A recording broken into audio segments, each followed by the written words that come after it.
Cameron, founder of ConferTel, and in this webinar Skill Builder Minute, I'm going to touch on 4 features that webinar presenters should use to provide a better attendee experience. First is speaker photos. People like to see who's presenting.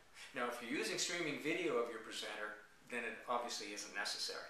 But if you're not using video, and there are a number of very good reasons not to, then a picture can help establish the relationship between the presenter and the attendees. The second feature is polling. If you haven't used polling, or you don't use it every presentation, you should. It's an important feature that helps keep the audience engaged. It can also provide important insights for the follow-up, especially sales follow-up after the presentation's over. The third feature is chat.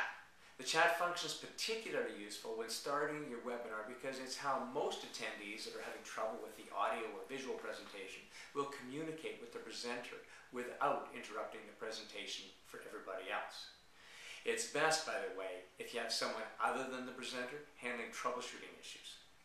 And of course, chat is very important in facilitating the question and answer session after the presentation, especially when many or maybe even all of the attendees are listening through their computer speakers, and chat is the only way they can ask questions.